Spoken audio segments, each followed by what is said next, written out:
Hey guys, tonight we begin with the rowdy, smoky and slightly sticky world of the medieval tavern. The unsung heart of every town, the unofficial news centre, and the only place where a knight, a farmer, and a bard could all get equally drunk and equally robbed. It wasn't just a place to drink, it was a place where danger, laughter, and disease mingled freely beneath a thatched roof. So before you get comfortable, take a moment to like the video and subscribe, but only if you genuinely enjoy what I do here, and let me know in the comments where you're tuning in from and what time it is for you. It's always fascinating to see who's joining us from around the world. Now, dim the lights, maybe turn on a fan for that soft background hum, and let's ease into tonight's journey together. You've trudged through a muddy street that smells like a blend of horse, smoke, and questionable soup.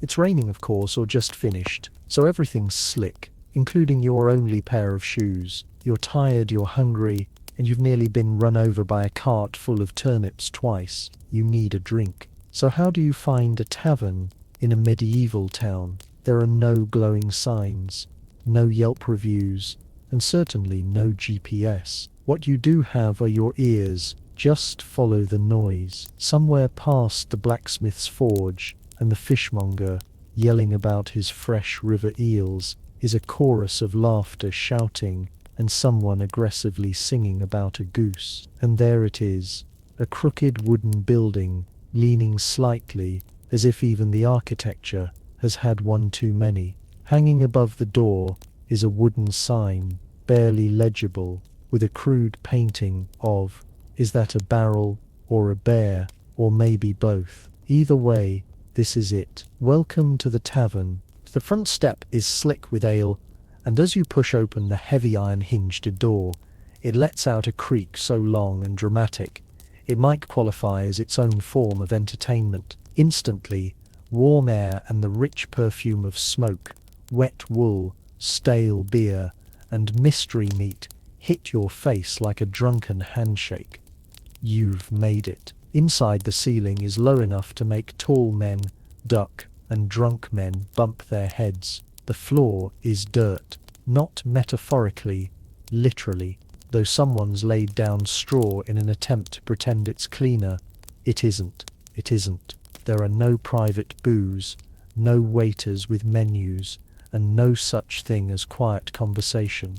This is a medieval tavern, and it only comes in two settings: rowdy and closed, due to fire. You spot an open seat at a lopsided bench near the hearth, but it's wet with what you don't ask. Someone nearby is arguing about a stolen chicken. Another is passed out with a ladle still in his hand. A one-eyed dog on a bone under a table like he pays rent there, and this friend is just the entrance. You've only just arrived, and already it smells like a night to remember or forget. As the heavy tavern door slams shut behind you, the darkness wraps around your senses like a damp wool blanket, warm, uncomfortable, and slightly suspicious. Your eyes adjust slowly. Candle light flickers against soot-stained walls, casting dancing shadows that make even the chairs look like they might pick a fight. The hearth blazes in the far corner, doubling as both heating and open flame hazard. Smoke drifts lazily in the air, not quite escaping through the chimney that might be stuffed with a dead crow. But what hits you hardest isn't the noise or the heat. It's the smell. A medieval tavern's scent is less aromatic and more emotional trauma. The top notes are ale, warm, sour, and splashed liberally across every surface. Beneath that, sweat, years of it, human, horse, and maybe something mythical.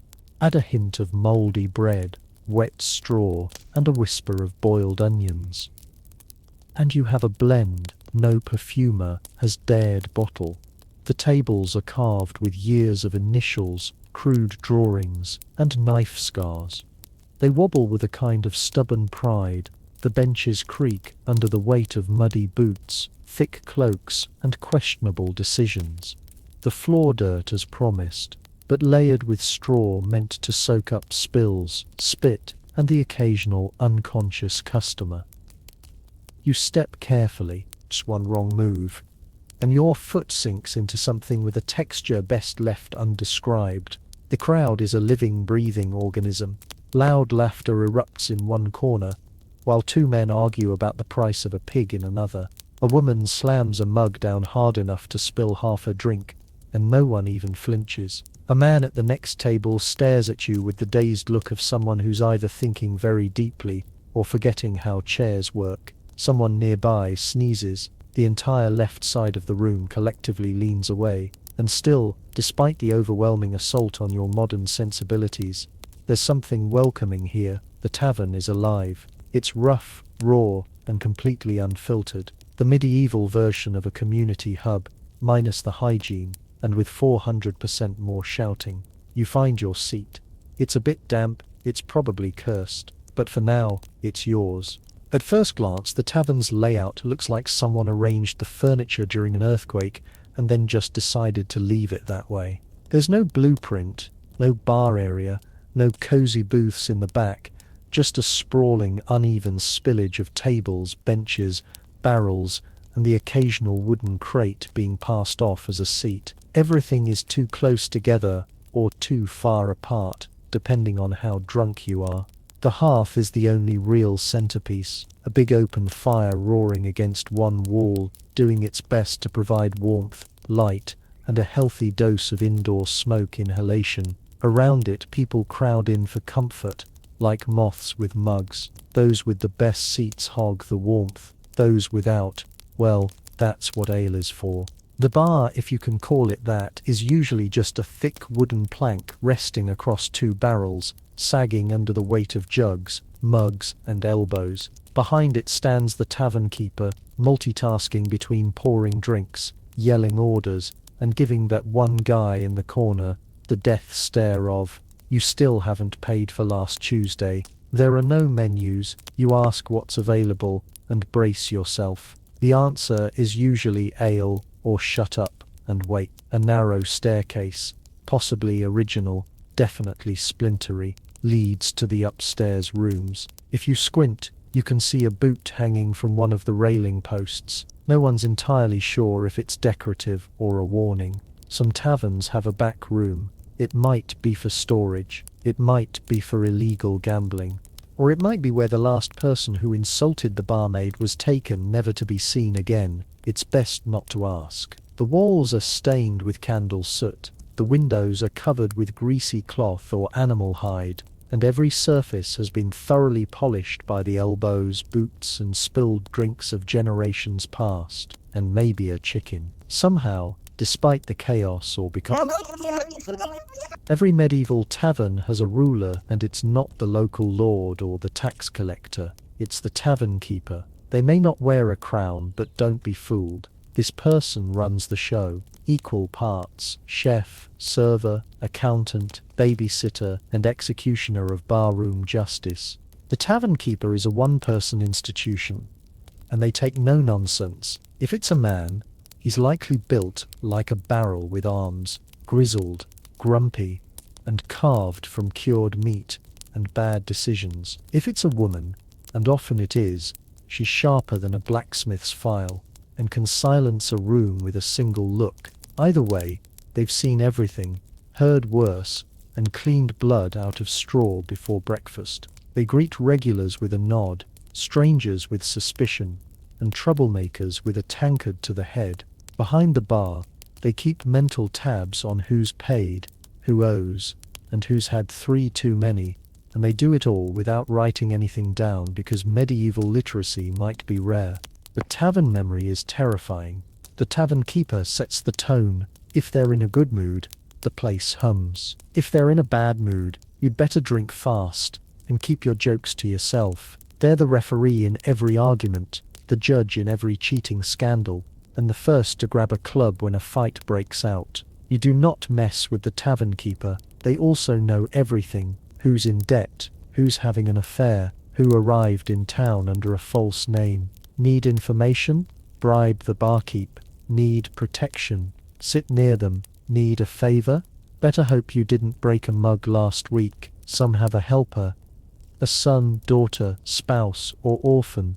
They sort of adopted and now make carry barrels twice their weight. These assistants run drinks, mop floors, and try not to spill anything or get stepped on by drunks. So, while the tavern may feel like chaos to you, it's actually a very delicate ecosystem. And in the center, commanding it all like a storm god in an apron, stands the one person keeping the ale flowing and the roof from collapsing into a riot, the tavern keeper. So you finally settle onto a creaky bench, dodging elbows and spilled stew. Your throat's dry, your boots are damp, and it's time for the main event, the drink. But don't expect a wine list or a polished mug.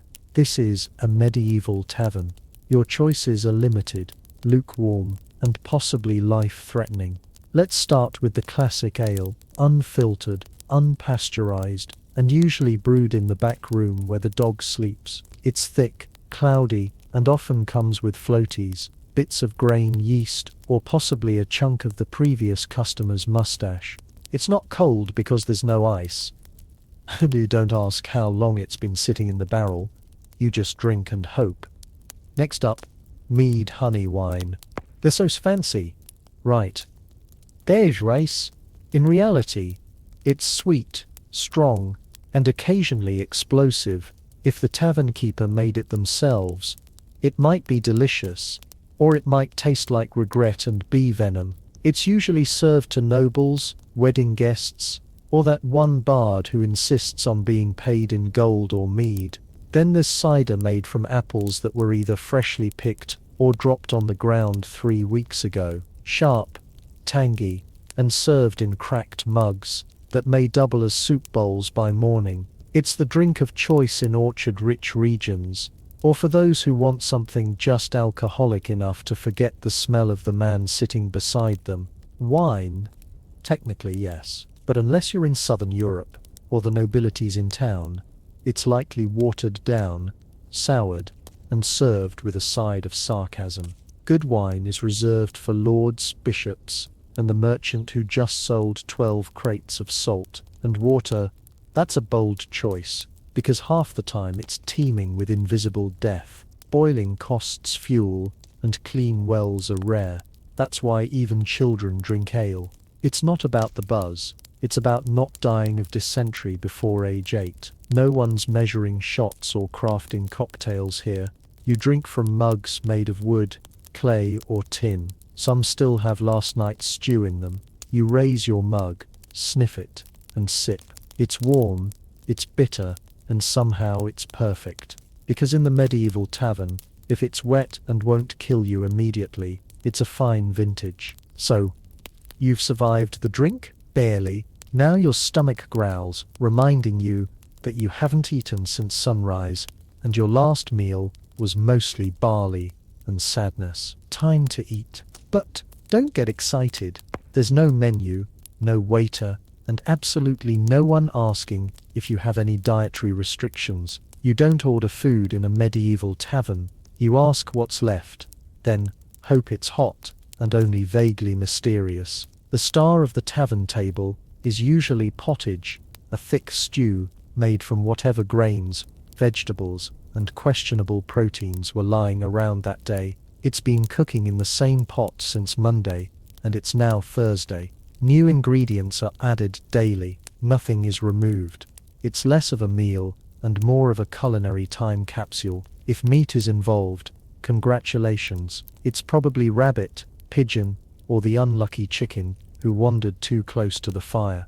If it's game meat, it might be delicious, or it might be aged past reason and seasoned with desperation. Your bowl is made of wood or clay, your spoon either your own or your fingers. Most people carry their own knife, so eating is a BYO cutlery affair, and don't expect napkins. Just the sleeve of your tunic, or a shared rag that's seen things it'll never forget. Bread is also on offer. It's tough, dark, and heavy, more a weapon than a food. If it's soft, it was baked today. If it's hard, it was baked last week. Either way, it pairs well with cheese that smells like an old boot and has started developing its own personality. Sometimes they're salted fish, sometimes pickled eggs. Occasionally you'll find a tavern offering a special, which is just a fancier way of saying, we had too much of this lying around. Flavor, optional, texture, unpredictable. Still, in the flickering firelight with noise all around, and the warmth of food in your hands, it's not bad. It's filling. It's hot. It's filling. It's hot. And if you don't think too hard about what's floating in your bowl, it might even be comforting. You're not here for fine dining. You're here to eat like a survivor. Once you've found your seat, ideally one without a knife stuck in it, you start to notice the real entertainment, the people. A medieval tavern is the original social media feed. Loud, chaotic, half-true, and fully committed to oversharing. To your left, there's a red-faced farmer already deep into his fourth ale, retelling the same story about his cow giving birth sideways. He slaps your shoulder mid-sentence like you're a lifelong friend, or a good replacement for the pig he usually drinks with. At the far end of the room, a hooded stranger sits in shadows nursing a drink slowly. He could be a runaway monk, or a bandit, or just really bad at eye contact. Either way, you're not making small talk with him, unless you want to disappear behind the stables. Near the hearth, a soldier in battered armor is regaling a group with tales of battle. His story involves dragons, Frenchmen, and a talking sword. It's definitely false. No one cares. His tankard is full, and his audience is laughing. There's a merchant, loud and sweaty, shouting prices for grain that no one asked for. He pulls gold coins from his pouch, like a man begging to be robbed by midnight. A pair of locals play dice on a warped table, their expressions intense. One of them clearly cheats. The other knows and lets it happen, probably saving the fight for when his ale runs out. A bard strums in the corner, voice cracking on the high notes of a love song that sounds suspiciously like one he just made up. No one minds. He's wearing pants, and he's in tune. That's already better than last night's guy. Reverve. Women wander through the crowd. Some tavern staff, others working their own business. They're sharp-eyed, confident, and absolutely not to be trifled with. They'll flirt, laugh, or knock your teeth in, depending on your tone. Children occasionally dart between legs, swiping leftover bread or coin. No one stops them. It's just part of the rhythm. Everyone is watching, drinking, plotting, and pretending not to notice the man slumped under the table. This tavern isn't just a place to eat and drink, it's a living, breathing performance. And tonight, you're part of the cast. Forget lutes and ballads for a moment. The real soundtrack of a medieval tavern isn't a song, it's a symphony of chaos. It begins with a clink of mugs, dozens of them slamming against wood in celebration, negotiation, or drunken misfire. Some clang cheerfully, others shatter completely. Both are met with cheers. Then comes the laughter.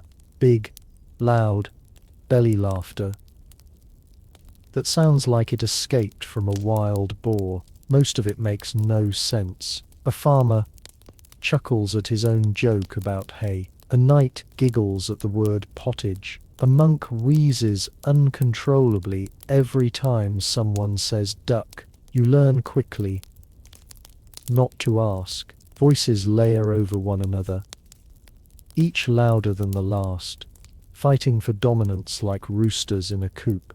There's arguing, storytelling, shouting about taxes, and at least one person miskings scripture to win a bet. The bartender yells orders while swatting flies. A barmaid shouts at a man who tried to grab her, and someone keeps repeating another round like a battle cry. Tettle, in the corner, the bard, with a half-tuned lute and 3 missing strings. He plays the same 4 chords on loop, occasionally bursting into verses about lost love, found chickens, or noblemen who wore their pants backwards. No one really listens unless he starts singing about someone in the room, at which point things get very entertaining. or very dangerous. Someone spills something. Someone burps loud enough to make the rafters tremble. Someone else falls off a bench and keeps talking from the floor like it's intentional. In the background, dogs bark. A goat blew. Why is there a goat? And chairs scrape across dirt like thunderclaps in a wooden cavern. It's not peaceful, but it's oddly rhythmic. Occasionally the room goes quiet. Not by choice, just a sudden lull. It lasts exactly 3 seconds. Then someone farts heroically, and the music starts again. This isn't background noise. This is the tavern's heartbeat, raw, rowdy, and relentlessly alive. If you listen closely enough, it starts to make sense, a kind of harmony born from disorder, and like the rest of the tavern, it only gets louder the longer you stay. Once the ale starts flowing and the stew starts settling, the tavern transforms. It's no longer just a place to eat and drink. It becomes a medieval casino, minus the velvet ropes and with way more yelling. Gambling is the sport of the evening, and everyone plays from weathered soldiers to barefoot boys with borrowed dice. There's no dealer, no pit boss, no regulation, just a cracked wooden table, a handful of copper coins, and the vague promise that someone's about to lose their dignity.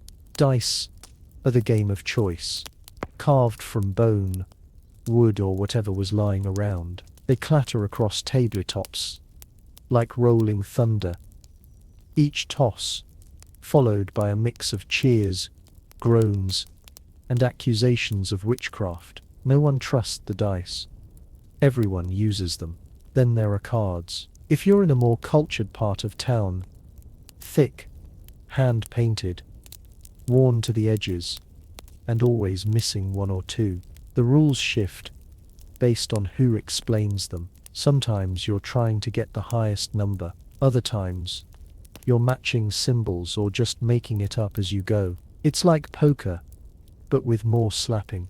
Wages range from money to mugs to livestock. Yes, someone once bet a goat. Someone else bet their boots, and someone else bet their own freedom for the night.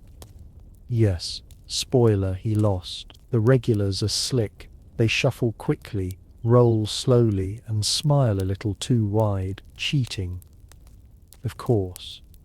It's half the fun. A hidden die here, a marked card there, a mysterious cough when the lucky player leans in. If you win big, you buy a round or risk getting jumped. If you lose badly, you smile, pretend you meant to, and slowly push your chair back toward the door. Side games erupt too. And side games erupt too. Arm wrestling, thumb wars, and the ever-popular who can drink the most without falling over. The winner earns applause. The loser earns a night under the table and a headache that lasts until next market day. But even when the rules are unclear and the stakes are absurd, the energy is addictive. Because in a medieval tavern, luck isn't just a game. It's a gamble with your purse, your pride, and possibly your pants. As the night deepens and the tavern fills with warmth and humidity, a new kind of performance takes the floor, one made of words, music, and confident nonsense. This is story time, medieval style. A bard clears his throat in the corner, gently plucking at a half-tuned lute, the strings squeaking like old boots. He's missing a few teeth, but not a bit of confidence. With a dramatic flourish, he launches into a ballad of heartbreak and heroism. Something about a knight who fell in love with a mermaid and drowned Nolly while reciting poetry. No one believes him. Everyone listens anyway. That's how it works here. Truth is optional. Entertainment is everything. Around the tables, others join in. Not bards, just patrons with ale-fueled bravery and a tale to tell. One man swears he once wrestled a bear and lived to drink about it. Another claims he saw a witch turn a cow into a goat. A third insists he's related to Charlemagne on his mother's cousin's side. Everyone's story begins with, "You won't believe this, but..." And they're right. We don't, but we want to. Boasts become ballads. Mishaps become myths. Someone tells a joke so bad it circles back to being good. Someone else recites a poem, likely plagiarized from a monk's scroll.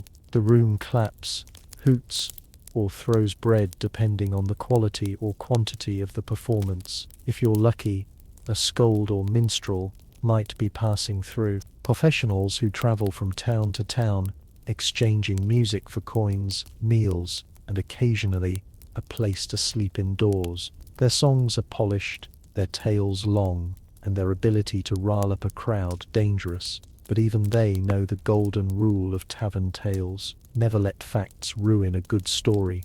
In this smoke-filled room with the fire crackling and the mugs sloshing, storytelling isn't just entertainment, it's tradition, it's connection.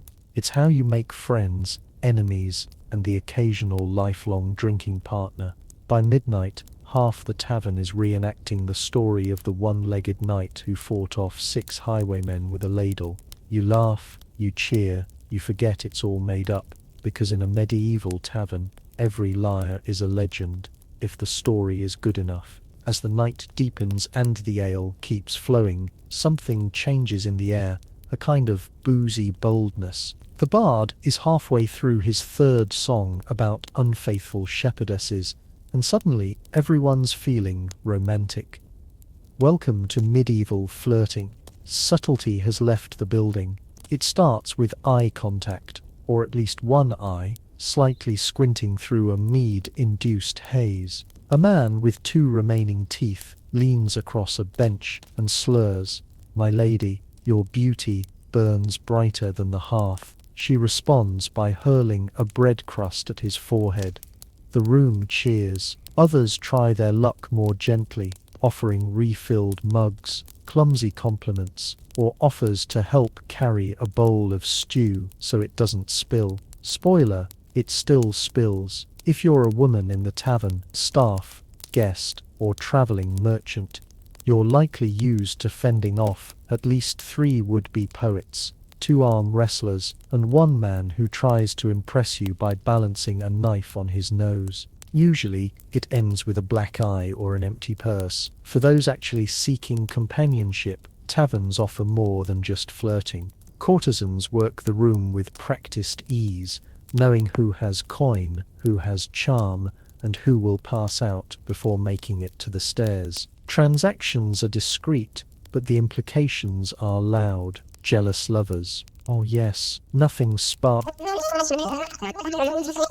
Jealous lovers. Oh yes, nothing sparks a tavern fight faster than a stolen glance, a wandering hand, or a husband catching his wife laughing a little too hard at the bard's joke about bishops. A shy baker's daughter and a travelling stonemason laugh over shared stew. 2 drunk farmers bond over a mutual hatred of turnips. A monk accidentally flirts with a nun, while there's something like it survives in Tistos so we read of Orson in a name.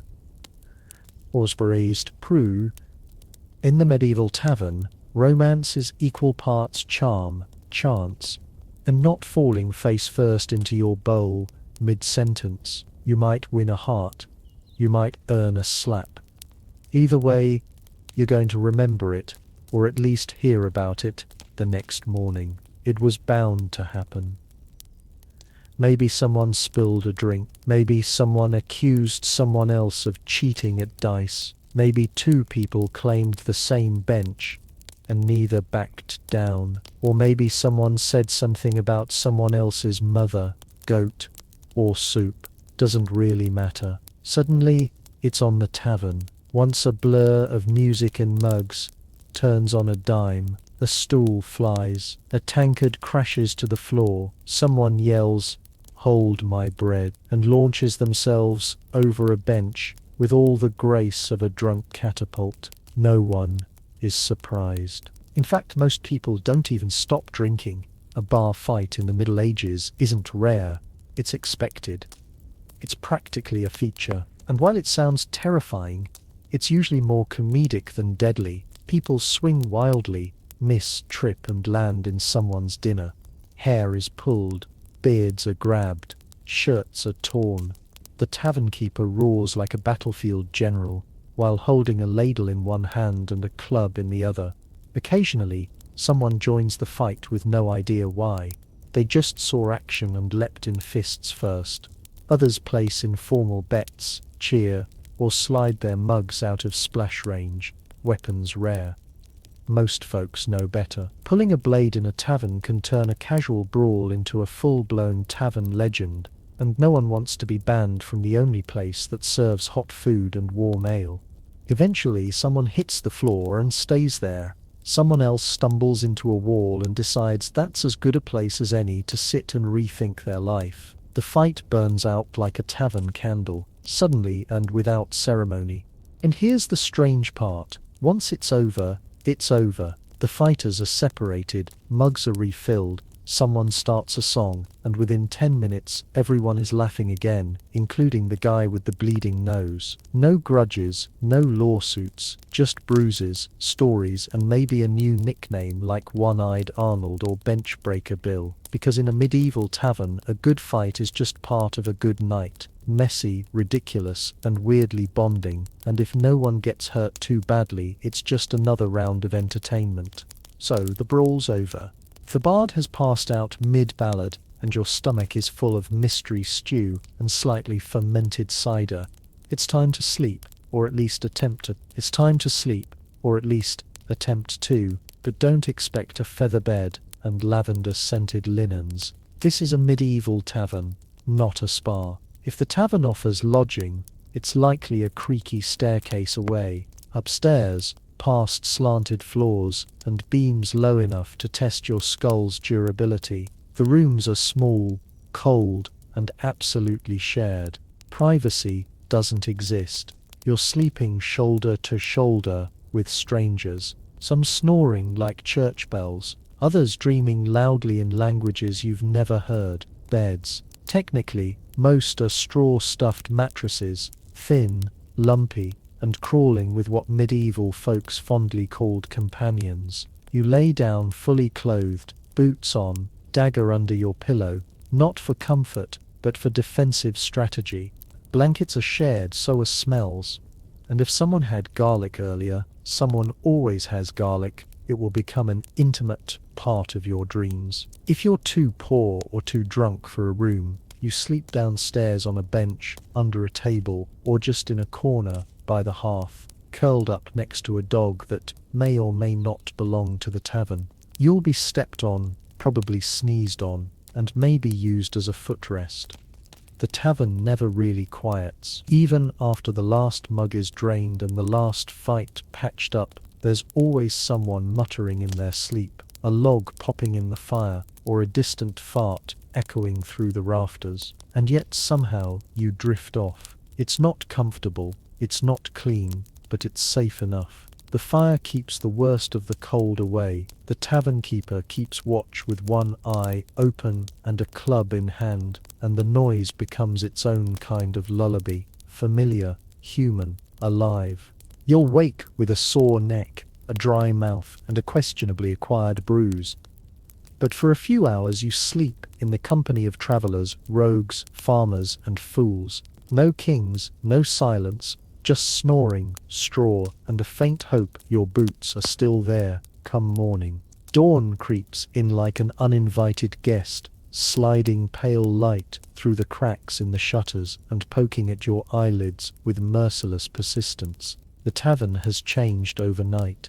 Not quieter exactly, but quieter in a defeated sort of way. You open one eye. Someone's boot is on your chest. Someone else is mumbling in their sleep about sheep tax. The bard is snoring under a table, clutching his lute like a lover. A chicken hops across the floor, pecking at yesterday's bread crusts. No one questions where it came from. The fire has died down, leaving the room cold and smoky. A few patrons begin to stir, groaning like wounded warriors from battles fought entirely inside their own skulls. One man sits up, looks around, and lies back down. Having decided today isn't worth it, the tavern keeper is already up, because of course they are clattering mugs, sweeping straw into fresh piles, reheating something in a pot that smells both inviting and slightly vengeful.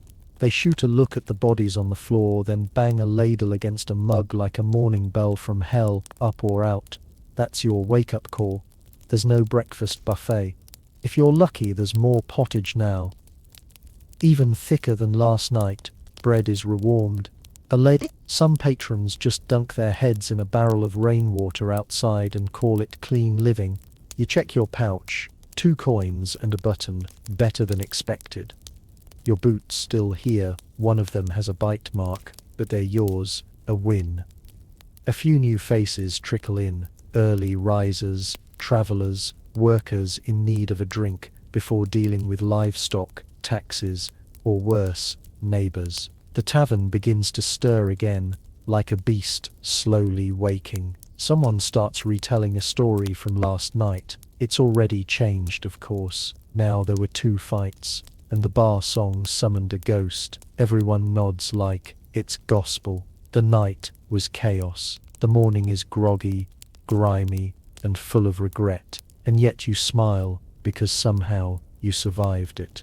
By now you felt the sweat, the smoke, the sticky ale under your boots. You've survived the shouting, the flirting, the pottage, and possibly a flying bench. And through all that, one thing becomes clear. The medieval tavern wasn't just a drinking hole, it was the beating heart of the community.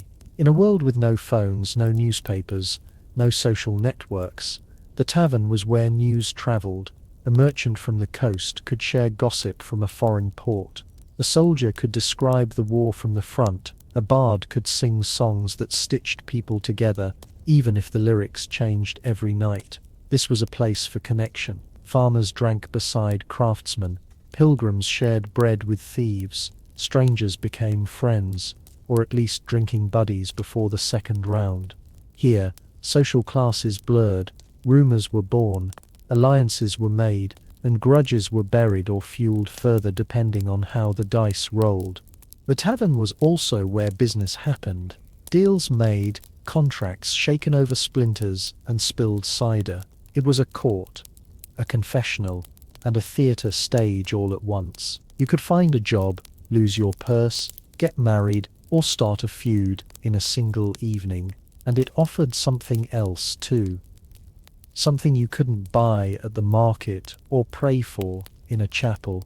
Relief from the cold, from the work, from the endless seriousness of surviving medieval life. For a few hours you could sit near a fire, hear a bad joke, sing a worse song, and forget just briefly how hard the outside world was. Even if the ale was warm, the bed was itchy, and the food had more bones than broth. The tavern gave you a sense of being alive among the living, and in an age where everything from disease to war to a sharp winter could take you without warning, that was no small thing. So when you stepped into a medieval tavern, you weren't just buying a drink, you were buying belonging, story, and maybe, if the floor wasn't too crowded, a place to sleep where the fire still burned.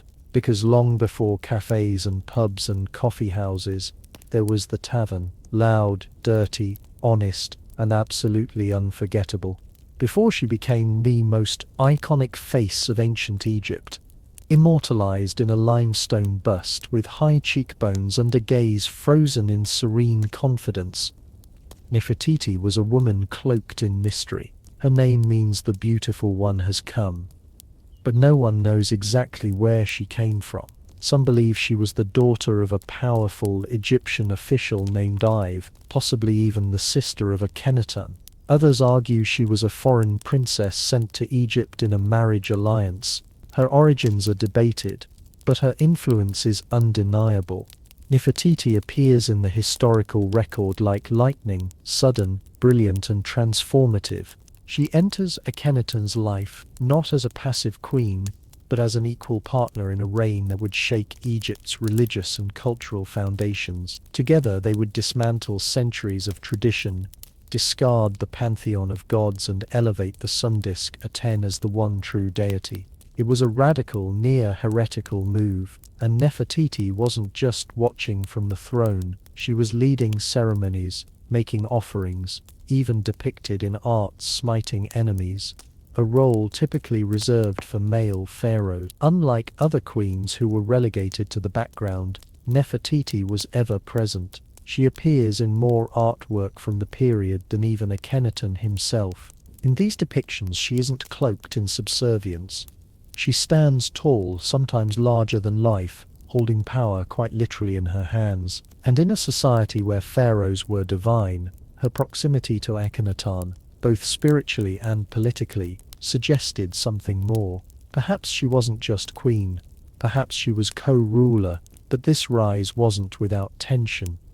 Egypt was not ready for the upheaval. The old priesthood resented the loss of their gods and temples. The capital moved to a new city, Akhenaten, today known as Amarna, cutting ties with the old ways. And through it all, Nefertiti was there, her figure etched into stone walls, her name sung in hymns to the sun. Yet for all her visibility in life, her death is a complete vanishing act. No tomb, no body, no confirmed end, just silence. It's as if history, after showcasing her brilliance, suddenly chose to look away, and that perhaps is where her legend truly begins. To understand Nefertiti's rise, you must first meet the man who changed everything, Pharaoh Akhenaten.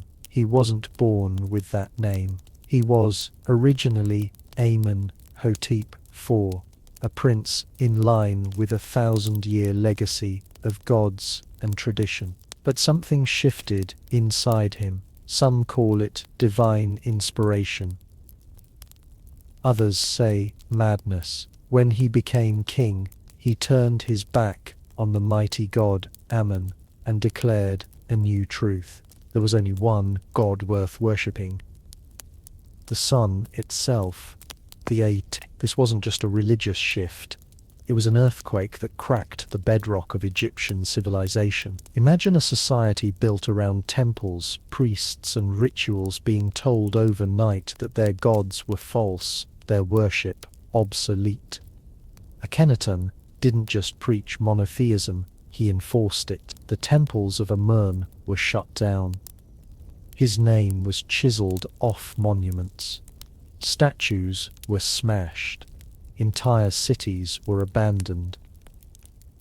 In their place, Akhenaten built something new. Akhenaten, a city dedicated solely to Akhenaten, where the sun would rise directly between the cliffs and bathe the city in sacred light. And through it all, Nefertiti stood at his side, not as a silent consort, but as a full participant. In the reliefs of the period, she's shown worshipping Aten with the same reverence as Akhenaten. Their daughters are often depicted with them, heads tilted toward the radiant sun. It was a family portrait, unlike anything in Egyptian art before or since. Even the style of the art changed, no longer stiff and formal, but loose, exaggerated, sometimes even intimate. The king and queen kissing, playing with their children, praying in soft robes beneath the sun. There are inscriptions that refer to her as Nefertiti, a name some believe she used when she began ruling in her own right. It's unclear if Akhenaten shared the throne out of love, strategy, or necessity. But it was clear, without Nefertiti, this revolution may not have held together as long as it did. But revolutions are fragile. The gods don't take kindly to being replaced. And the people, they were quietly watching, waiting for the old order to return. By the height of her influence, Nefertiti had become more than a queen. She had become an icon, not just of beauty, but of divine femininity and royal power. Egypt had seen great queens before, Akhmos Nefertari, Hatshepsut.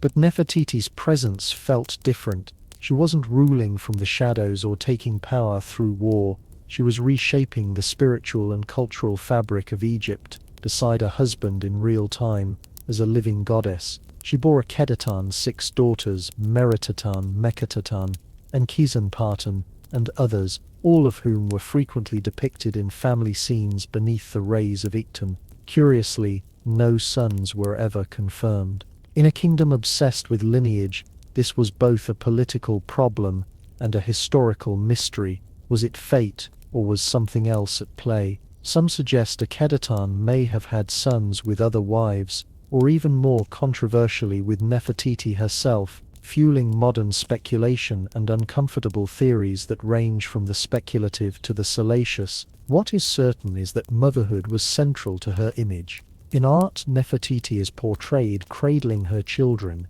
their tiny arms reaching up to touch her cheeks. These aren't stiff, cold statues. These are living moments carved in stone, intimate, emotional, radiant. In an age where pharaohs were often distant gods, Nefertiti's portrayal as a nurturing mother softened the divine, making it human. Yet there was another side to her iconography, one far more powerful. In multiple depictions, Nefertiti wears the blue crown usually reserved for male rulers. She is shown smiting enemies, riding chariots, making offerings without Akhenaten beside her. These were not symbolic gestures. This was a queen performing the sacred duties of a king. It suggests a quiet but radical truth. Nefertiti may have been preparing for something more than partnership. She may have been preparing to rule. Whispers in history suggest that after Akhenaten's health began to decline, possibly due to genetic disorders or stress, Nefertiti took on more governing responsibility. But this is where the record starts to fade. In the final years of Akhenaten's reign, she vanishes from the public eye. No fanfare, no funeral inscriptions, no confirmed burial. Did she die young? Did she fall from power? Or was she about to become something even greater than a queen? Something history tried and failed to erase. One day Nefertiti was everywhere, etched into walls, praised in hymns, ruling alongside a revolutionary pharaoh.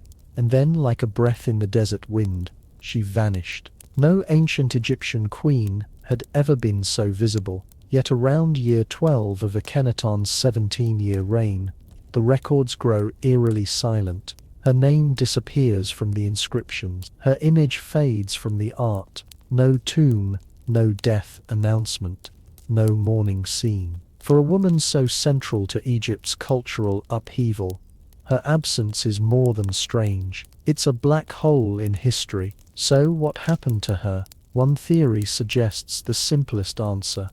She died. She died. Childbirth was risky, even for royalty. Nefertiti's second daughter, Mekhertan, also disappears from records around this time, possibly indicating a dual tragedy. A mother and daughter lost in the same dark moment. Yeah, but if that were true, why no elaborate funeral, no tribute, no temple? This was a woman revered, like a goddess. A quiet death doesn't fit the script. Others proposed something far more political. Perhaps Nefertiti fell from favor. Maybe the tides turned within the royal court. Akhenaten, increasingly isolated, could have sidelined her, possibly in favor of another consort. Some suggest a co-ruler named Smoky, an enigmatic figure who appears briefly in the historical record, may have replaced her. Was this a male heir? A half-brother? Or was Smoky Nefertiti herself, under a new name? That's the most electrifying theory, that Nefertiti didn't disappear at all. She transformed. Evidence suggests someone, named Nefernueten, ruled in the final years of Akhenaten's reign. This individual used feminine grammar in inscriptions and even referenced Akhenaten as her beloved husband. Could this have been Nefertiti, crowned as pharaoh in her own right? If so, she would have joined the rarest ranks in Egyptian history, a female king like Hatshepsut before her. But even this theory dissolves in sand. Neferuten's reign ends abruptly, and then comes a name more familiar. Tutankhaten, later Tutankhamun, a child king who would reverse his parents' reforms and restore the old gods. If Nefertiti did reign alone, it was short.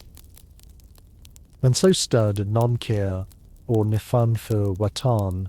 She ruled as a ghost queen, visible only in hints, half-carved cart and broken relics, a puzzle missing its centerpiece.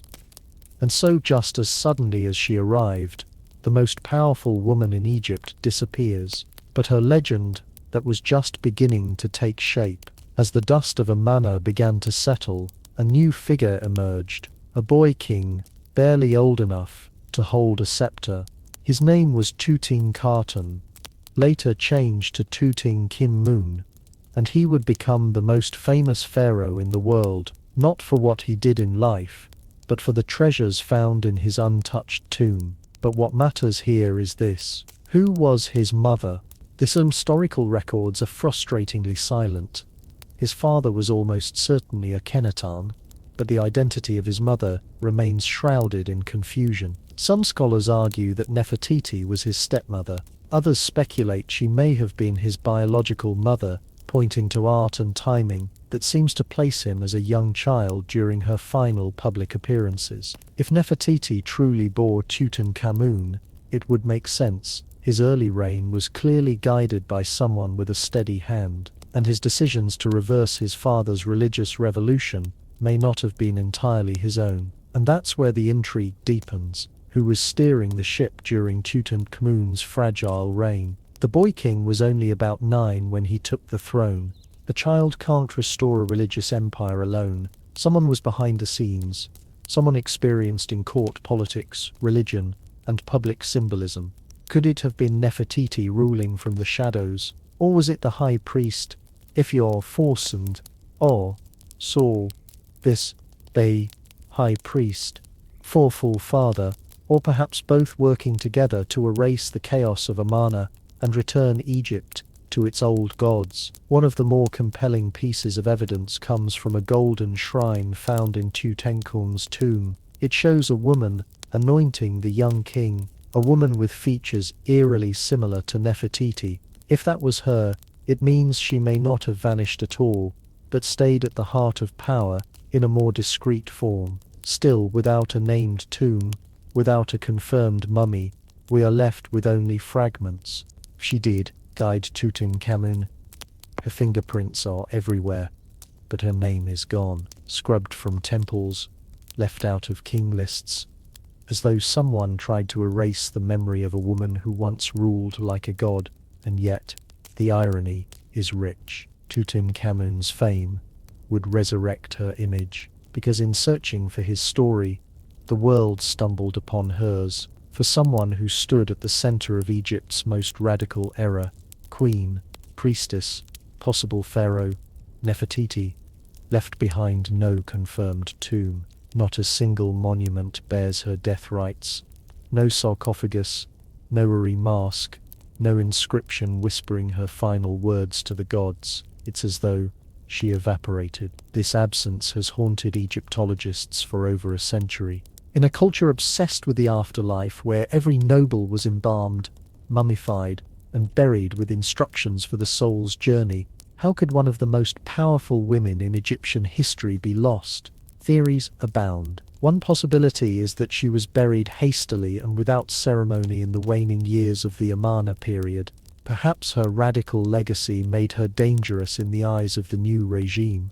Her tomb may have been dismantled, her name defaced, part of the sweeping effort to erase the memory of Akhenaten's heresy. After all, the return to traditional gods was swift, and vengeance in stone-cut hieroglyphs was common. Another more tantalizing theory suggests her tomb was never truly lost. It was simply misidentified or still hidden.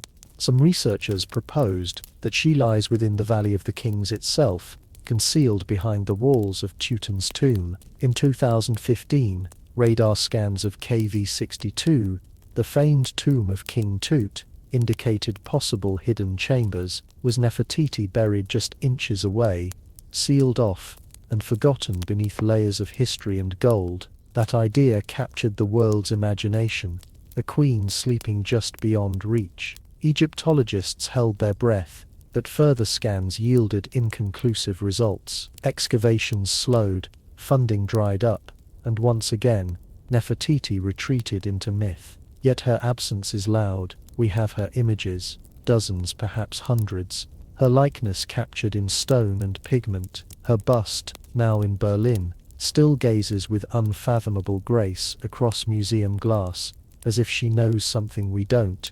as if she's waiting. Every year new digs continue in a manor and a valley. Every year whispers stir. Could a sealed chamber finally give up her secrets? Could a cartoon and forgotten sand spell her true name? Or is she destined to remain the eternal riddle, an unfinished sentence in the story of Egypt? If history buried her, it didn't succeed for long, because the search for Nefertiti never truly stopped. It only deepened. If her tomb was never found, and her body never identified, why do we still remember Nefertiti? The answer sits behind museum glass beneath soft lights in Berlin's Noise Museum, a painted limestone sculpture that has captivated the world since its rediscovery in 1912, the bust of Nefertiti. She gazes forward with poise and serenity, her long neck graceful, her blue crown distinct, and her features so refined they almost feel modern. One eye is unfinished, perhaps left that way intentionally, or perhaps a forgotten detail during the workshop's final days. Yet, even incomplete, she is timeless, unforgettable. The bust was discovered by German archaeologist Ludwig Borchardt in the ruins of the sculptor Thutmose's studio at Amarna. When he brushed away the dust and revealed her face, he knew instantly what he had found. In his diary he wrote, "No use describing it, you have to see it." And once the world did, Nefertiti became not just a historical figure, but a global symbol of beauty, of power, of ancient enigma. But even her bust is not without controversy. Germany acquired the artifact during a time of loose antiquities laws, and Egypt has been requesting its return for decades. To the Egyptians, she belongs home in the land whose sun once touched her skin, where she stood beneath the Thames rays. But Germany has refused. They claim her fragility makes her unsafe to travel. Others say it's about prestige. Nefertiti brings in crowds. She is after all their Mona Lisa. Still, her presence wherever she may be has changed how the world sees ancient women. She wasn't just a passive beauty. Her bust captures something regal, assertive, almost challenging. She looks like someone who held secrets, made decisions, changed the course of empires, and she did. It's remarkable how a single sculpture, delicate and silent, can resurrect someone lost to time.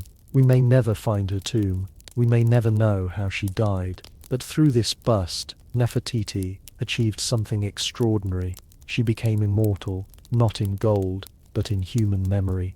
The face may be still, but the story it tells that continues to speak louder than ever across the centuries. Nefertiti's story lives somewhere between stone and silence, between what we know and what we want to believe. Few figures in ancient history have inspired such relentless fascination and such profound mystery. She is a paradox, one of the most documented women of her time, and yet still largely unknowable. Over the centuries, she's been imagined as many things. To some, she was a goddess in human form, the living embodiment of divine beauty. To others, she was a political mastermind, the force behind the throne, perhaps even the throne itself. Some have portrayed her as a romantic figure, tragically lost in the sands of revolution. Others paint her as ambitious, even ruthless, navigating a collapsing empire with elegance and calculation. But what do we truly know? We know she was more than a royal wife. Her imagery rivals that of kings. Her presence during religious rites, royal ceremonies, and even scenes of battle reveals a woman not just beside power, but wielding it. In a patriarchal world, she carved out her own space, not through rebellion, but through presence, through poise, through sheer command of the visual and spiritual language of her time. We know she was central to one of history's boldest religious shifts. While Akhenaten may have envisioned the monotheistic sun cult, it was Nefertiti who embodied it. She was the human face of a divine ideal, the bridge between the Aten above and the people below. She didn't just serve the gods, she was their image, and we know that after her disappearance, her memory was nearly erased. The backlash against Akhenaten's regime swept her name into oblivion. Her statues were smashed, her inscriptions were defaced, her role in history intentionally buried. Yet here we are 3,000 years later, still whispering her name. Why? Because myth has a way of surviving where facts cannot. Because when a woman becomes both an icon and an enigma, she slips into a space where time can't reach her. Because sometimes the questions echo louder than the answers. And maybe, just maybe, that's exactly how Nefertiti wanted it. To be remembered, not explained. To be admired, not contained. To live forever, not as a woman of one tomb, but as a queen of endless speculation. More than 3 millennia have passed since Nefertiti last walked beneath Egypt's sun, yet her shadow still stretches across our world, etched in museum glass, whispered through academic halls, splashed across the pages of novels and screens of documentaries. Unlike most historical figures, she hasn't faded into the past. If anything, she grows larger with time. There's something irresistible about her, not just the beauty. We've seen beauty before. It's the mystery. The deliberate blank spaces in her biography feel like a challenge, a taunt, as if she's daring us to try and understand her, knowing full well we never truly will. And in that way she's become something more than historical. She's become archetypal. Every generation reinterprets Nefertiti in its own image. In the early 20th century she was an exotic queen, mysterious and submissive. In the feminist wave, she became a symbol of female power, an ancient ruler lost to patriarchal erasure. In modern media, she's a style icon, an African queen, a political player, even a possible pharaoh. She has lived 1,000 second lives not through facts but through imagination. But maybe that's the most fitting afterlife of all. In ancient Egypt, immortality wasn't just about mummification, it was about memory. If your name was spoken, your image seen, your story retold, you lived on. You could travel the field of reeds, dine with the gods, exist beyond death. Nefertiti, whether by design or by chance, has achieved that. Her name is spoken across continents. Her face is one of the most recognized in human history. Her story, though fractured, still commands attention. So in a way, her greatest legacy wasn't carved into a tomb or sealed beneath desert stone. It was this enduring curiosity. She left behind a perfect mystery, a life half seen, half erased, and wholly unforgettable. And perhaps that was her final act of power. Not just to rule an empire, not just to shape religion or raise royal daughters, but to become timeless. Nefertiti, the beautiful one who has come, never truly left. She remains here in our questions, our wonder, and our need to remember the women history tried to forget. She lives not in gold or glory, but in the eternal act of being searched for. And what is more immortal than that? China, where the clouds hang low and the wind hums through bamboo groves, a dragon lies coiled, but it is no myth, no firebird-breathing beast of legend. This dragon is made of earth and stone carved by centuries of calloused hands and patient vision. It is the long Reese terraces known to locals as the dragon's backbone, and its curves ripple across the mountainside, like scales shimmering with water, rice, and ancient pride. From a distance, the terraces resemble a sleeping creature. Hills ripple with rhythmic precision, each layer rising and falling like the sinew of a living form. But step closer, and you'll find something even more alive.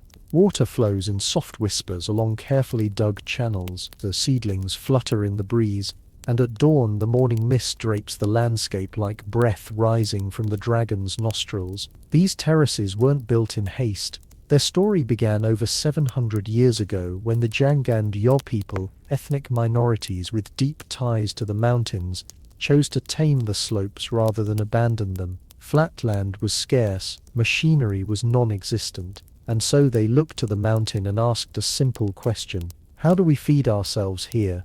The answer took generations. Armed with little more than stone tools and bamboo baskets, They carved the hills inch by inch, year by year.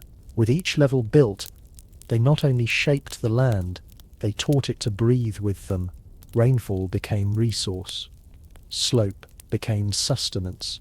Rice, the staple of life, began to grow where gravity once ruled. And over time the terraces began to resemble a dragon in repose. Strong, eternal, sacred. This was more than agriculture. It was harmony, a silent pact between humans and nature. No part of the mountain was wasted, and no part was forced to bend violently. Instead, the people worked with the earth, shaping it in curves and swells, listening to the wind, following the water. Today, the dragon's backbone still feeds entire villages. But more than that, it reminds us what patience can build. In a world racing forward, here lies a dragon that was never chased, only carved, layer by layer, dream by dream. But to yoke among the longer rice terraces is to step into a world carved by persistence. There is no illusion here, no machine tracks, no corporate survey markers. What stretches across these mountains are the fingerprints of human endurance. Every curve, every slope, every drop of water has been arranged, stone by stone, with hands that knew the pulse of the land. Centuries ago, when the Zheduang and Yo peoples first looked upon these steep and unforgiving hillsides, they did not see obstacles, they saw opportunity.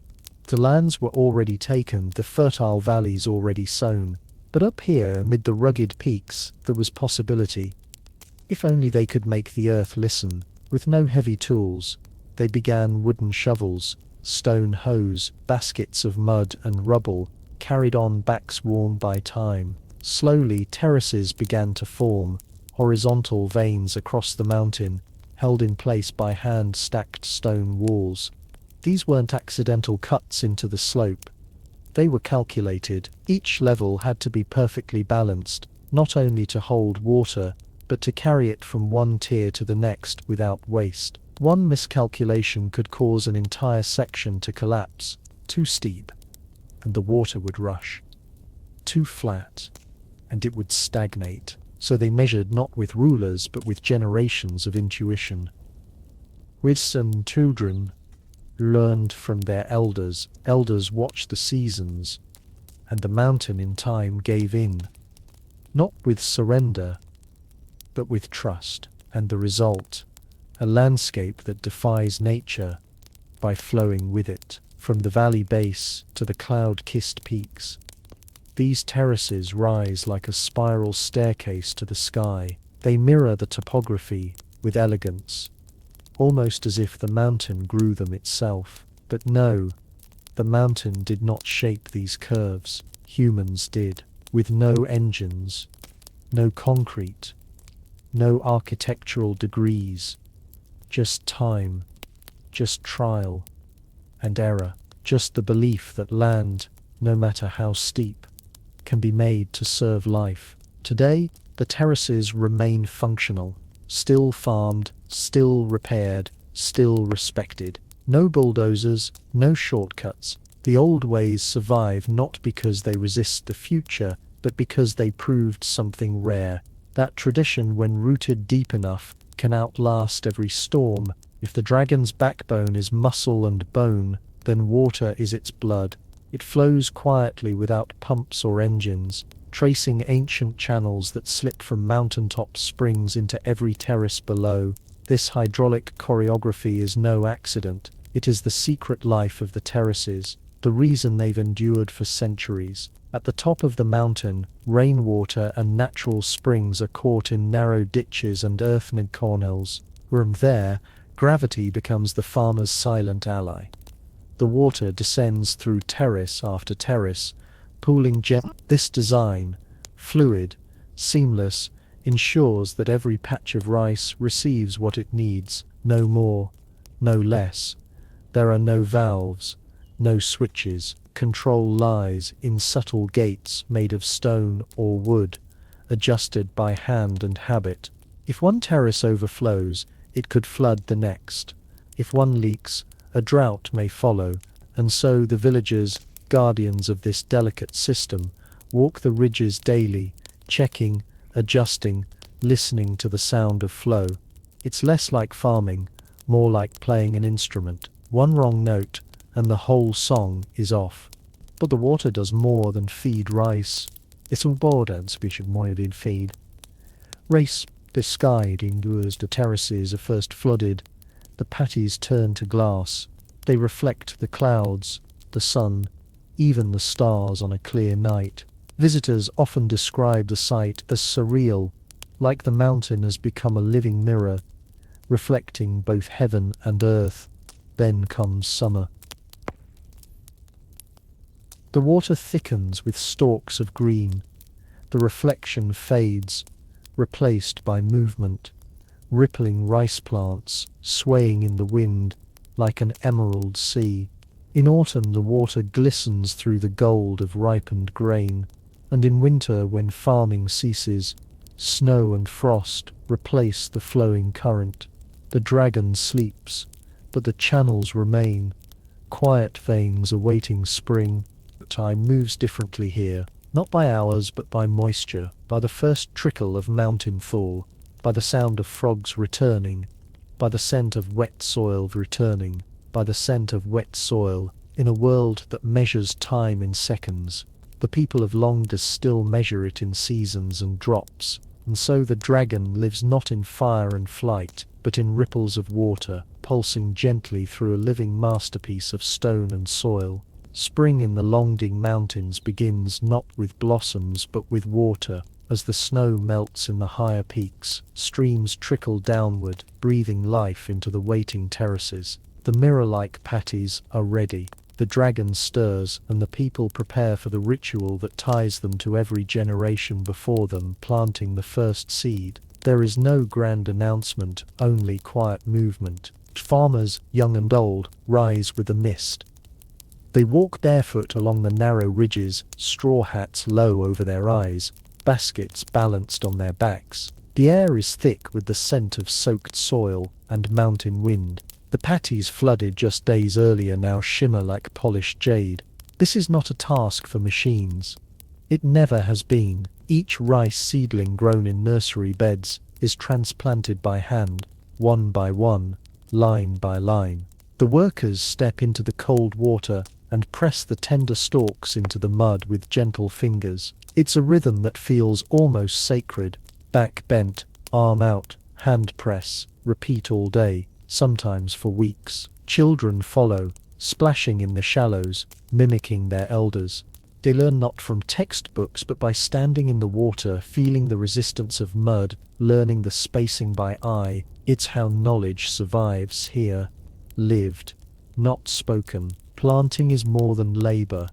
It is ceremony. Offerings are made to the mountain spirits. Songs are sung. In some villages, elders scatter the first handful of seedlings as a blessing. Every field planted is a promise to the land, to the ancestors, to the children yet to come. The pace is unhurried. No one rushes the dragon. No one races the mountain. Instead, the rhythm of planting becomes a meditation, a slow dance of human and nature, of patience and purpose. And as the days pass, green shoots begin to rise from the watery fields like whispers. From this moment forward, the terraces will grow, not just rice, but hope. Each seed is a prayer, each row a quiet defiance against hunger and haste. And so begins the cycle once again, not with noise or fire, but with hands in mud and hearts in the sky. The dragon is awake, the mountain breathes, and the future is planted, one seed at a time, scattered along the ridgeal lines, and nestled in the crooks of the terraces are the heartbeats of the dragon's backbone. Villages like Pingan, Daya, and Jingen. These are not just settlements, they are living museums of heritage, where every home, path, and balcony clings to the mountain like a memory that refuses to fade. The houses are built of timber, resting on stilts, to protect them from the rains and the steepness of the slope. Their rooftops, dark and slanted, mirror the lines of the terraces they overlook. From above, they seem like wooden lanterns floating on waves of green. Inside, life is simple, warm, and deeply communal. Generations share a home, meals are cooked over wood fires. The smell of rice wine and bamboo smoke drifts into the mountain air. The people here belong to ethnic minorities, the Jawang and the Red Yao, each with their own language, customs and stories. You'll recognize the Yao women instantly. Their long black hair, uncut since childhood, is coiled into elegant shapes atop their heads. Some let it fall like silk waterfalls when they bathe in the river, a scene so graceful it borders on myth. Despite modernization creeping up the mountain trails, traditions hold strong. Hand-woven clothes dyed in indigo, wooden looms creaking in quiet rooms, music played on reed pipes and bronze drums during village festivals. Weddings still involve ritual dances. The harvest is still welcomed with song. Hospitality is not a transaction here, it's a reflex. Guests are offered tea brewed from local leaves, rice wine in carved gourds, and stories passed down from elders who remember the mountain before electricity arrived. They speak of dragons in the mist, of ancestors who first carved the hills, of spirits who still guard the fields. And though tourism now brings visitors from every corner of the world, the rhythm of village life continues, largely undisturbed. The rice still grows, like the seasons. The terraces, like the people, endure, not by resisting change, but by absorbing it slowly, carefully, like water descending one level at a time. Here, within the dragon's coils, life is not rushed. It flows, it echoes. It remembers. To walk the terraces of Longji is to walk through layers of myth. The hills are not just soil and stone, they're alive with stories whispered through bamboo groves and carried on the wind. For the villagers, these mountains are not merely land, they are sacred beings, shaped by gods, guarded by spirits, and inhabited by tales passed from one generation to the next. The most enduring legend speaks of a sleeping dragon whose body stretches across the ridges. Its spine rises in coils. The very terraces themselves, locals believe that the curves of the mountain are not man-made, but rather the dragon's scales rising and falling. With breath, when mist rolls in from the valley and covers the patties in white, it's said the dragon stirs, breathing gently in its sleep. Another tale tells of how the terraces were born from divine generosity. In a time of famine, the ancestors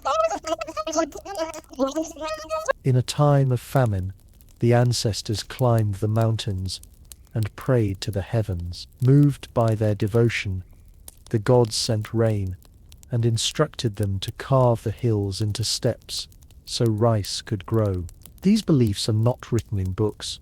They live in songs sung during the planting, in incense burned before a new growing season, in the silence kept during misty mornings. Children grow up hearing these tales not as fantasy but as truth embedded in the land. To laugh at the dragon is to risk bad harvest. To disrespect the spirits is to invite flood or drought. There are spirits in the water too. Some farmers still make offerings before releasing the spring water into the terraces for the first time each year. A few drops of rice wine, a prayer murmured under breath, not for show, just tradition as natural as tying a shoe. And whether you believe in dragons or not, something sacred hangs in the air.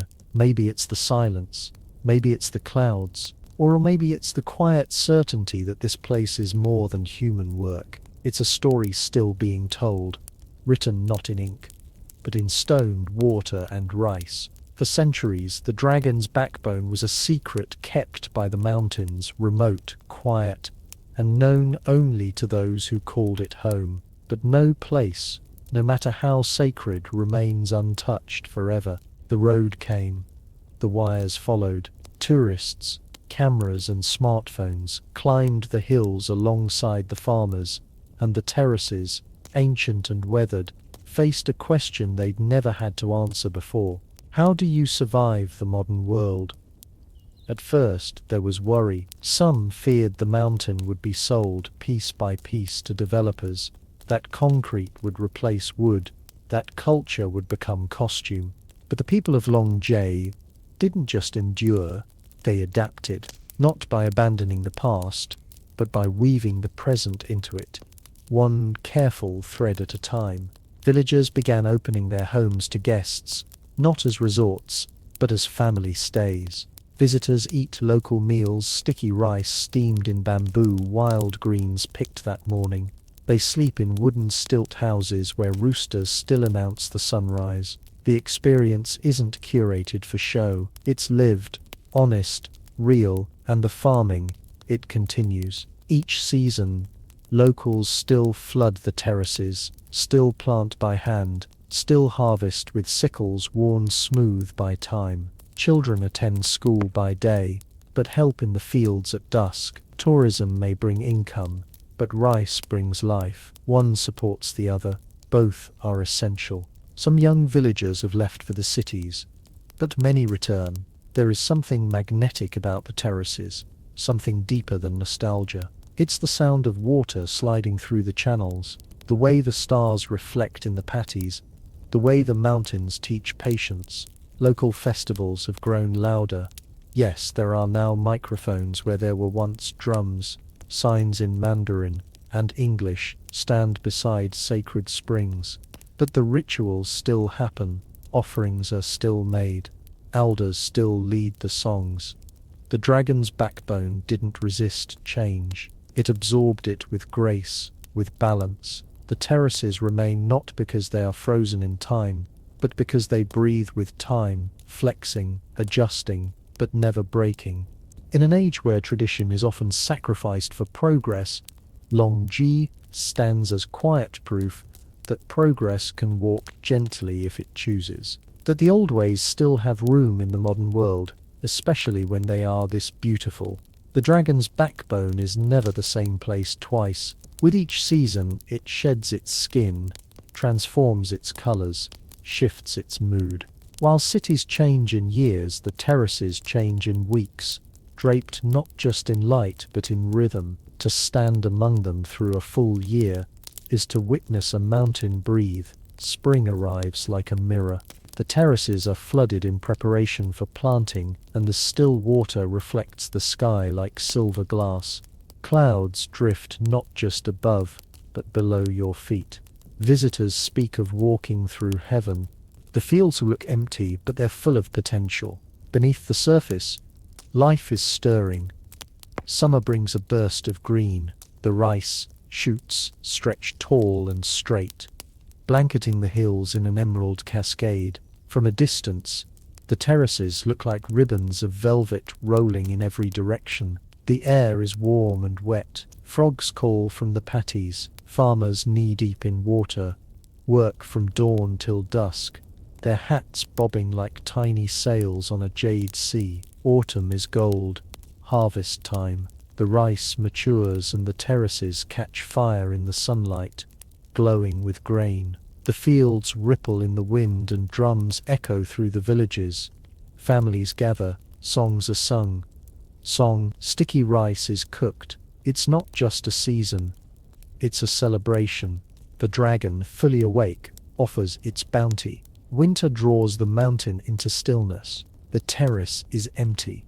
The water drains. Snow sometimes falls, dusting the steps in soft white. Other times, frost clings to the walls like lace. There are no tools in the field, no voices, only silence. The dragon sleeps, resting, waiting. Each season writes a different poem. Spring reflects, summer grows, autumn feeds, winter rests. The beauty of Long Gears isn't just in its shape, but in its cycle, in how it accepts time without resistance, in how it transforms quietly, never needing to announce itself. Photographers chase the light here, hoping to capture something eternal, but the terraces don't freeze for anyone.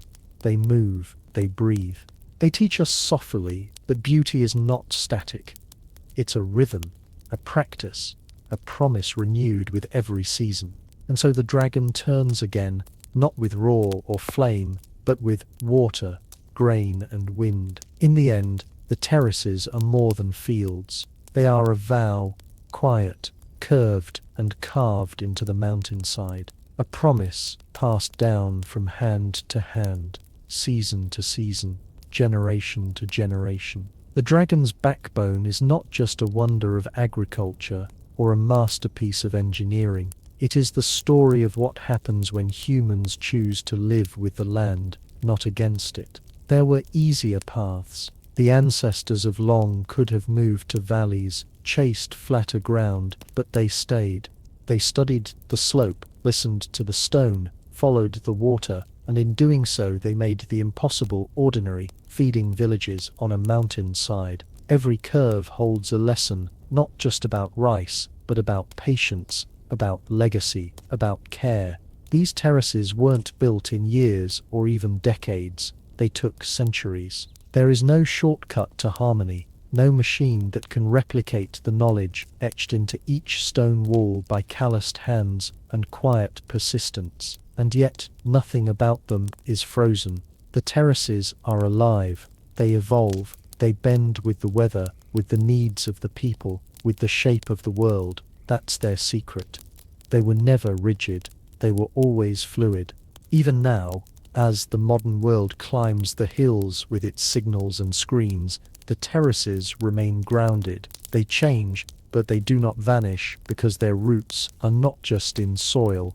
They are in story, in ritual, in the simple, enduring act of planting a seed and trusting the sky. To walk the dragon's backbone is to witness a contract between humans and the earth. A contract signed with sweat and sun, renewed with every harvest. It's a reminder that progress does not always mean speed, and that greatness doesn't always roar, because they represent what we've nearly forgotten, that the most lasting things in this world are not built with force, but with rhythm, humility, and time. The dragon sleeps, the people endure, and the mountain remembers.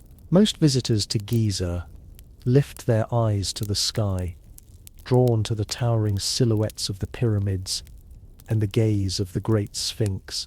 But few ask what lies beneath, under the sand, under the Nile, under centuries of forgotten currents. For in the quiet shallows near the ancient village of Abu Rash, just a short distance from the Giza plateau, a strange tale stirs. It speaks of something enormous, eroded and ignored, an underwater sphinx. Local fishermen have whispered of it for generations, a smooth-backed shape that seems too symmetrical to be natural, a feline form half buried in mud and water-logged sediment. When the Nile's waters recede during droughts, parts of it emerge, stone curves, grooves, and what some say is a carved paw, impossibly worn, but unmistakably shaped by hands. It doesn't sit among the tourist routes. There are no guideposts, no velvet ropes, no tour buses idling nearby, just an area thick with reeds, brackish water, and silence. Explorers who ventured there claim the land itself feels different, charged, as if memory clings to it. Beneath the murk, sonar scans have picked up geometric patterns and what appear to be blocks placed with intent. But what truly startles are the claims that this figure, a sphinx-like formation submerged near Giza, may predate the pyramids entirely, not by decades, but by millennia. If true, it would shatter the established chronology of Egyptian civilization. The mainstream timeline anchors the Great Sphinx at around 2500 BCE. But this underwater form, if genuinely carved, could belong to an age when the Sahara was still green and the Nile ran wild through a wetter, lusher land. Skeptics, of course, dismiss it as a misidentified rock formation. Limestone shaped by water and wishful thinking, but the grooves, the curves, the alignment with celestial markers, it all invites more questions than answers. The site remains unexcavated. Official archaeologists have largely ignored it. Perhaps it's nothing.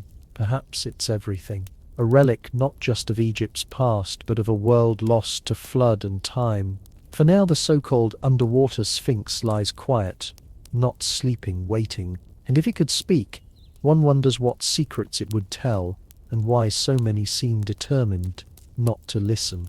The legend of the underwater Sphinx moved from whispered folklore to global curiosity in the 1980s. That's when a few independent researchers and divers began publishing strange reports, accounts of a massive lion-bodied figure partially submerged near the Giza Plateau. Early photographs were grainy, inconclusive, and often dismissed. But they sparked something that couldn't be put back in the bottle: curiosity, and more dangerously, doubt. One of the most vocal early proponents was an amateur Egyptologist who claimed to have seen a weathered monument deep beneath silt and flood layers during a brief drought window.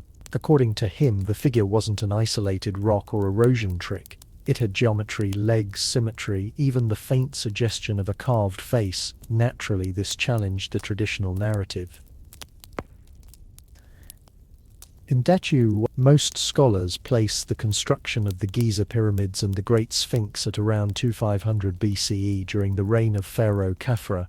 The suggestion of another Sphinx older and partially submerged would require rethinking not just Egyptian history but the timeline of human civilization itself. Mainstream academics responded with caution, even disdain. Without peer-reviewed excavation, carbon dating or stratigraphic studies, the claim couldn't be taken seriously.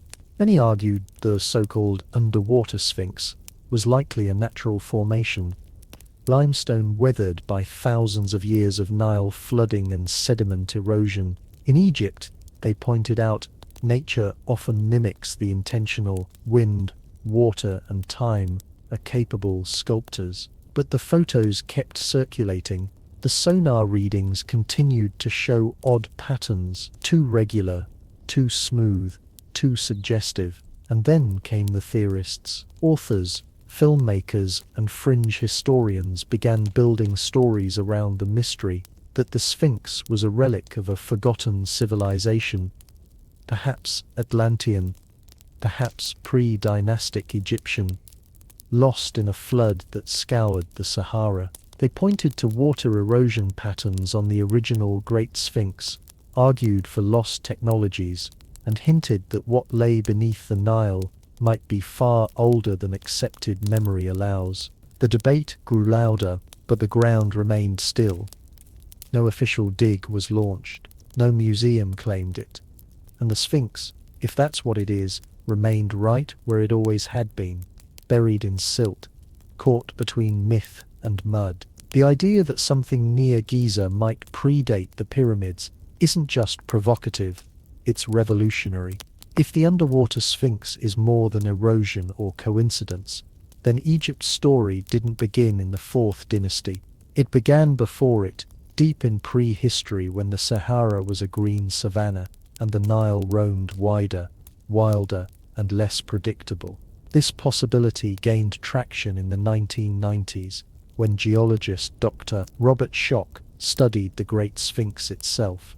He argued that the deep vertical weathering on the Sphinx's enclosure wasn't caused by wind and sand, but by rainfall, heavy sustained ancient rainfall, which hadn't touched the Giza Plateau since at least 7000 BCE. Of that pushed the possible date of the Sphinx back by thousands of years, well before the first pharaohs carved names into stone. If water shaped the original Sphinx, could water also have hidden an even older sibling? The so-called underwater Sphinx sits in a lower region near ancient floodplains. Some satellite imagery and ground-penetrating radar suggest possible foundations, rectangular outlines, and deliberate shaping, all buried beneath silt and seasonal water. It may come from a time when nothing in Egypt was yet in hieroglyphs. Supporters of the theory point to Egypt's missing chapters, the gap between the end of the Ice Age and the rise of the first dynasties. During this time, the Nile shifted courses. The Sahara transitioned from wet grasslands to dry desert, and civilizations may have risen and fallen, undocumented and erased.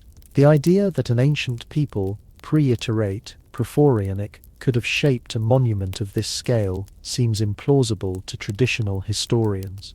But is it? Goba City in Turkey was built around 9600 BCE by hunter-gatherers. It features megalithic pillars with carved animals predating Stonehenge by thousands of years. Could Egypt hold a similar secret? An ancient culture that marked the land with stone long before papyrus carried their stories.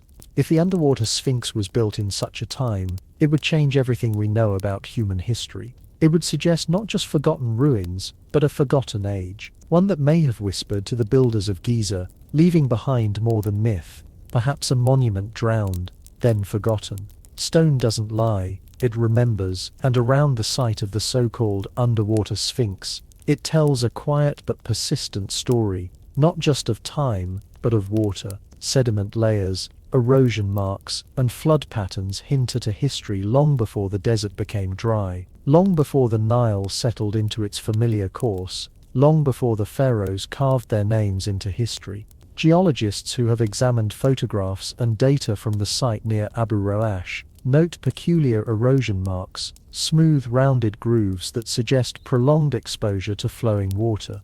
Not wind, not sand, but rainfall, and movement forces, absent from this region for thousands of years. Similar arguments have been made about the Great Sphinx itself, especially its enclosure wall.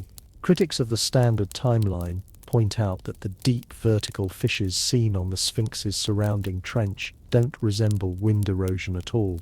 They mimic rainfall, heavy, sustained prehistoric rain.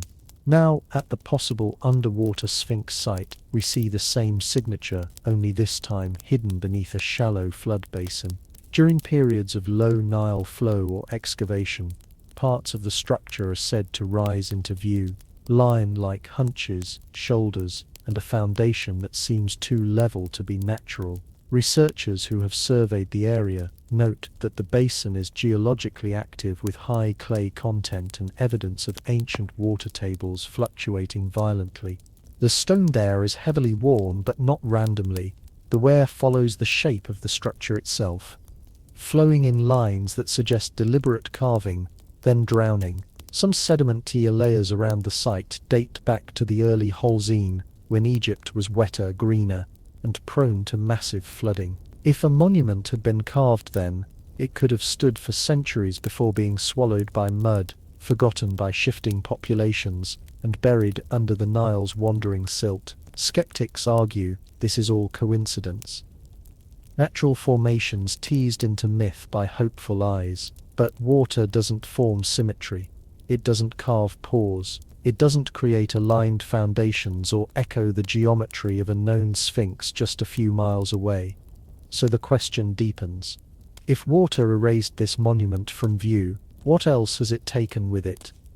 And more urgently, how much of history still lies hidden beneath the surface? If the underwater sphinx is truly there, silent, carved, and ancient, why hasn't it been excavated? Why does it remain beneath layers of mud and silence, passed over by archaeologists, ignored by governments, and left to the currents? The answer, like the artifact itself, lies beneath the surface. Egypt's archaeological institutions are protective, rightfully so. The nation guards its ancient heritage with rigid protocols, strict excavation rules, and an insistence on academic consensus. Digging up any site, especially one that challenges the traditional timeline, requires permits, funding, international oversight, and most importantly, institutional approval. And that approval often rests on one unspoken rule: do not rewrite Egypt's history without a mountain of undeniable evidence. And that's the problem. The so-called underwater Sphinx has never received an official state-sponsored excavation. Independent researchers, foreign academics, and fringe theorists have studied the area, but without formal backing, their findings remain anecdotal, suggestive, but not conclusive. There's also the issue of the Nile itself. The river is not a static feature. It floods, recedes, and shifts over decades. The site where the monument allegedly rests is flood-prone, often submerged for much of the year. Excavation would require draining the area, routing water, protecting nearby ecosystems, and managing structural damage caused by centuries of sediment pressure. That alone would take years, if not decades. Then there are political factors. A discovery of this magnitude, if validated, would disrupt more than academic timelines. It could challenge established narratives, upset national pride, and attract a media frenzy. Egypt might not be eager to welcome. The Ministry of Antiquities prefers to promote discoveries that reinforce Egypt's grandeur, not question its foundational history. Some whisper that certain institutions may already know more than they reveal, that preliminary studies have been done quietly, behind closed doors, but without public records, peer-reviewed findings, or government announcements. These claims drift into conspiracy, and so the monument remains buried, whether by accident or design. It sleeps under mud and skepticism. It is a strange irony that in a land obsessed with preserving its ancient past, one of its greatest mysteries may be hidden in plain sight, unclaimed, unstudied, and untouched by time's official record. But nothing stays buried forever. To the ancient Egyptians, the Sphinx was more than a sculpture. It was a symbol, part guardian, part god, part mystery. With the body of a lion and the head of a man, the Sphinx represented strength fused with wisdom, physical power tamed by royal mind. It was a cosmic sentinel placed at thresholds where the divine met the mortal. The most famous, of course, is the Great Sphinx of Giza. Towering 66 feet high, it has guarded the plateau for over 4,000 years, facing the rising sun, watching over the tombs of pharaohs. Its exact origin is still debated. Some say it was built by Khafra, others argue it may be far older, its face recarved over time. So what would it mean if a second Sphinx, hidden, water-worn, and possibly older, exists just miles away? It would change everything. No known records speak of twin sphinxes at Giza. Ancient texts are silent, but in later Greco-Roman tradition, there are mentions of guardians positioned in balance, flanking sacred spaces. In Egyptian architecture, symmetry is sacred. Temples often have twin statues, twin obelisks, twin avenues of lions. Why not twin sphinxes? Some researchers argue that the so-called underwater sphinx might not be a copy, but the original, a prototype, a pre-dynastic version later replicated on a grander scale. If true, it suggests that the idea of the Sphinx came not from dynastic builders, but from a forgotten culture whose myths were carried forward, adopted, and refined. And if the monument predates writing, it may not be bound by the pharaoh's ideology at all. Its purpose could have been astronomical, ritualistic, or even commemorative, marking an event, a flood, or a forgotten god. The lion shape itself is no accident. In ancient Egypt, lions represented the horizon, the gate of dawn and dusk. A sphinx facing east watches the rebirth of the sun eternally. To carve one was to freeze that sacred act in stone. Now imagine one carved before the pyramids, aligned, guarding, waiting. It would not just rewrite history, it would redefine the mythos of Egypt itself, not as the beginning of civilization, but as the last echo of something even older. And the fact that this symbol might be sleeping beneath water, all the more fitting for a guardian of lost worlds. As whispers of the underwater Sphinx echo further across the world, a quiet divide has opened, one that runs deeper than sediment or stone. On one side stands traditional Egyptology, cautious, structured, and rooted in academic consensus. On the other, a growing community of independent researchers, alternative historians, and curious minds who believe something extraordinary is being overlooked. Mainstream scholars insist on evidence, peer-reviewed studies, stratigraphy, inscriptions, and radiocarbon dates. Their concern is not unwarranted. Egypt is filled with natural rock formations that resemble human or animal shapes, and misidentifying them can lead to misinformation. Archaeology, after all, must be careful. The past is fragile. It cannot be rebuilt once broken by careless hands or media hype. But to others, caution has become complacency. Independent investigators, many of them trained scientists or engineers from outside the field, argue that the underwater sphinx and similar anomalies deserve deeper study. They point to high-resolution satellite images that show unnatural symmetry, to LIR scans that detect rectangular foundations beneath layers of mud, to erosion patterns that seem shaped not by chaos but by design. They also question the political motivations behind silence. Tourism dollars flow through well-trodden monuments. A new sphinx, especially one that threatens the accepted timeline, could disrupt Egypt's narrative and authority. The fear, they suggest, is not of fraud, but of rewriting everything. Say, documentaries, podcasts and conferences now regularly feature the underwater sphinx. It has become a symbol of hidden history, used as both rallying cry and cautionary tale. Supporters call for open excavation. Detractors warn against pseudoscience.